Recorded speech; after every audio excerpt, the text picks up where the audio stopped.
shooting this video at the top of my hotel suite in Kuala Lumpur, and behind me is the Petronas Towers, and I thought I'd shoot the video here because, well, it's a great view. This book, 7 Habits of Highly Effective People by Stephen Covey, one of the great books of self-development, is actually a really interesting read. And if you're somebody who wants to improve yourself or build a successful business, improve even your relationships or all areas of your life, this book could give you golden nuggets that you might use to improve those areas. So maybe you see successful people around you and you're wondering what kind of habits or what kind of things that they're doing to make that success. Or maybe you're the kind of person that you want to make changes in your life, but you never seem to be able to make them happen. Or maybe you do that for 2 or 3 weeks and then after that you just drop off. This book is something that you really might want to read to help you with that. In the book, Stephen Covey talks about 7 habits that highly effective people have. I'm going to run through those 7 habits now, and maybe it'll give you some things to think about, and maybe you'll go ahead and read the book yourself. So the first habit of highly effective people: be proactive. The main principle here is, in your life, when you're choosing what to focus on, really make sure you're focusing on the stuff that you can actually change. Do not worry about things that are out there that you really have no effect on. Let's talk about political situations, or maybe natural disasters, or instances that may pop up in your business landscape that you just can't control. You really have no business thinking about that stuff. It's really just a waste of your emotional energy.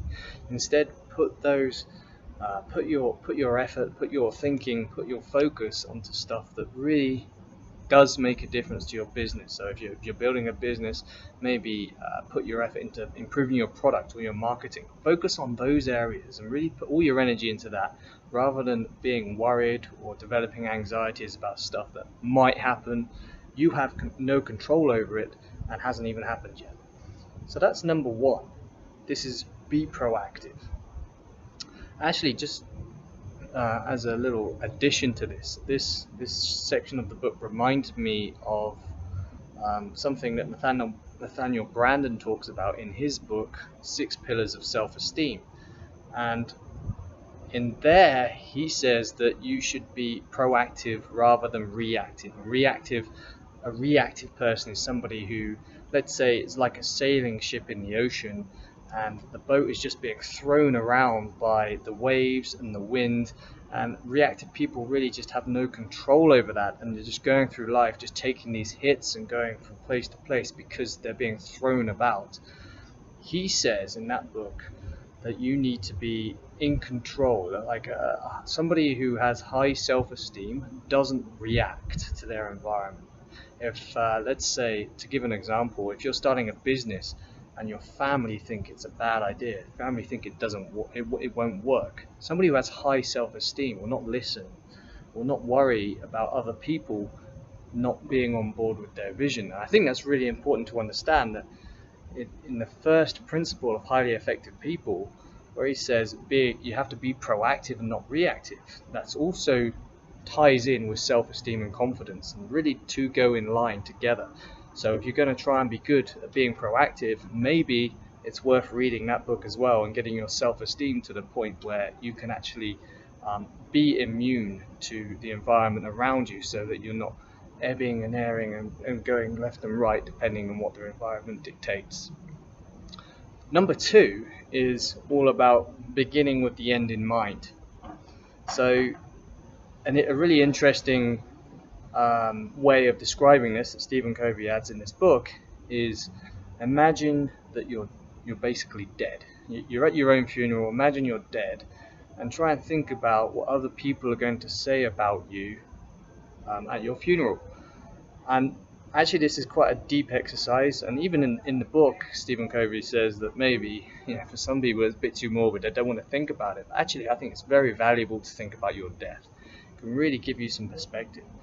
Really, this is all about life purpose. Life purpose is not something that you can develop like that. It does take a certain amount of time and effort to dig deep and figure out what you're really passionate about, what you actually want to achieve, what value you want to give in your life. Something that you can't just do one exercise and you're going to get that answer.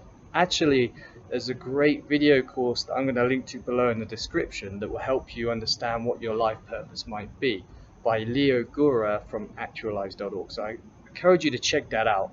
But this number 2, the second principle, is all about getting your life purpose sorted, being a strategic thinker, essentially. Number 3 is put first things first. And I think, this is all about where you spend your time and prioritizing. Once you have your step 2, your life purpose, once you know where you want to be going, step 3 is all about making sure you're spending the resources to go in that direction, essentially. As an example, if you're running a business and you want to put out more products, you can't be the guy that's running around putting out fires when something goes wrong. You need to delegate that to somebody else. To get out of that, you need to spend the most of your time figuring out product strategy, making sure new product specifications are being designed. That's an example of spending your time in the right place, and that's habit number 3 of highly effective people. Habit number 4 is all about win-win and figuring out mutually beneficial relationships. I always hear about talks of I'm going to crush my competitors, or just having this idea that it's a zero-sum game in business or in life in general, whereby somebody else has to lose for you to win. I think it's quite a crippling mentality, because in many situations you can form win-win relationships with businesses and with people, with friends, such that there's a mutually beneficial result. Number 4 is all about approaching life with that mentality, and rather than just trying to beat everybody, look for areas where you can work together and bring a mutually beneficial result together. So that's number 4, think win-win. Principle number 5 is understand and then be understood. This is all about empathy, and this is all about understanding the other person, their needs, their desires, their emotions, really taking time to try and dig deep. And if you want to have good relationships, if you want to be a good leader, a good manager in business, you really need to take time to actually listen to what other people are saying, try and understand where they're coming from, rather than just forcing your thoughts, your opinions, your needs on others. So this is a basic kind of relationship building lesson here, but I think this is very important, and Stephen Covey definitely nailed this one. So number 6 is synergize. The whole concept of synergization is that the whole is greater than the sum of each individual part. So basically, you can achieve more with other people. Now, this is something that's very close to home for me, because I started this business with somebody who's great at selling. I wasn't a very good salesman. I'm a tech guy, right? So we started a software company about 4 years ago, and I wasn't any good at selling the software. I was good at building the software, I was good at the tech stuff, but I wasn't good at selling. He was good at selling, so we decided to work together, and we basically formed this company. And because we had complementary skill set, we managed to build this company and managed to grow it pretty quickly. That's something that neither him nor I could have done on our own in that period of time. It's just a great example of trying to find people that complement your skill set. You can build a lot greater things if you synergize with other people. The last one, principle 7, is sharpen the saw. Now, I really took this in terms of a self-development context. So sharpening the saw is all about improving yourself and increasing what Stephen Covey calls the production capacity. So there's always a relationship between production capacity and production, right? So you always have to decide where you want to spend your resources. So in the context of a software company, let's say, because obviously we build a software company, so I have a bit of experience there. If you're looking at your production, maybe you're looking at the products that you're putting out. So as a personal story, Shane and I, he's my business partner, by the way, we had I think 2 products out at about 4 years ago, 3 or 4 years ago, had 2 products out, and we basically reached the limit of our production capacity because there was just me and him working on the business, and neither of us could take on any more. We're basically at our ceiling. We were making a bit of money there, and we were in profit, and we could have just kept that going for as long as possible. But in order to increase our production going forward, in order to launch more software, we needed to increase our production capacity. In order to do that, we needed to reinvest some money back into the business, to take more people on board, to grow the team. And that's how you need to think about sharpening the saw. It's all about investing in your production capacity so that over time you can increase your production. You can increase the amount of software, in this case, that we put out. So now 3 or 4 years later, even though immediately we didn't reap the benefit of that, because we increased the production capacity, we now have a much bigger company with 30 or 40 people working for us, and we're able to put out a lot better software, improve the value that we can deliver to our customers. And so this principle really is about not just staying where you are. Essentially, it's building your skills up, building up your ability to produce value over time.